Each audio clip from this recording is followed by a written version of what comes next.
making a difference in most sports today, but there is one event where back to basics is most definitely the name of the game.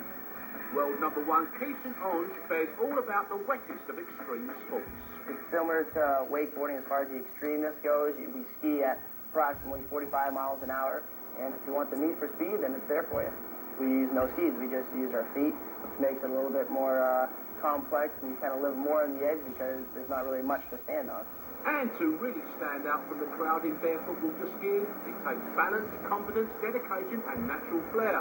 Assets which, when combined with a pair of size 11 feet, helps an Onge in his quest for supremacy. If your feet are flat and they're long and wide, it does make it a lot easier. If you do have an arch in your foot, it kind of has your knees buckle in and your feet can't actually glide smooth and flat across the water. So yeah, there's definitely an advantage for larger and flatter feet. In competition, the skiers are judged on 3 different disciplines. The slalom sees skiers cross the wake as many times as possible in 15 seconds. The jump is a long-distance event where competitors fly 80-plus feet through the air of an 18-inch ramp. And the tricks event is judged on style and variation over 2 15-second runs. Slalom is kind of natural for me, and when I go to a tournament and do that, it's kind of like a little warm-up run, so just getting into it kind of feels good. And jumping, it just takes time on the ramp. I probably jump 2 times a week, maybe 3 times, so it is pretty brutal on your body. Even when you do a nice jump and you land it and everything's fine, it still joggles you up a little bit. To be world champion requires consistency over all 3 disciplines, but it's in the tricks event that St. Onge really leaves his competitors trailing in his wake. I actually developed kind of a new trick called the line step 360. It's stepping over the line from the front position and stepping back over, coming to the back to the front position in 360 direction. One of the hardest tricks there is called a toe front seat to seat, which you're in the back position with your foot in the harness, hands off the handle, and you come back to the front position on 1 foot and not sit down, stay on your foot. That's some of the most points you can get. When I start with those, it means big money in the bank, and the rest is history. And history has seen the American earn the world number 1 ranking in his own inimitable style. St. Onge first surfing onto the world stage in 2000, literally blowing the competition out of the water at the World Games in Japan. There were so many people from so many different countries there. I was probably competing against 20 other countries.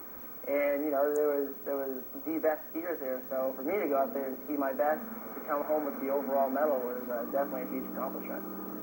Having earned overall glory in the Far East, St. Onge then set the world tricks record at 8,400 points. He now aims to take that to the next level. The holy mark now is probably 9,000 points for tricks. And I think I can easily surpass that this year, which is one of my biggest goals to do.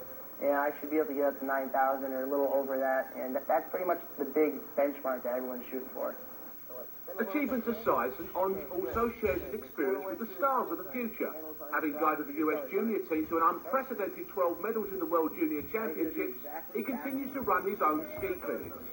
I get the eye for it pretty much. I can see what people do and not do. I look at exactly what they have to do for the trick run, slalom, and jumping, and we work on fine details. I try to present myself in a way that the young crowd will want to stay involved in the sport and look up to me and maybe try to be like me someday. And for a man whose motto is, it's okay to have butterflies as long as they're flying in formation, going into the new season with a World Championship title to defend, St. Onge feels he's prepared for the challenges ahead. You want the nervousness there because it's good. It gives you energy and pumps you up and gets the motivation there. So I feel extremely confident this year, probably more confident than I've been in a while because I'm not going to take this as a joke. I'm going to train really hard. I'm going after the gold and only the gold.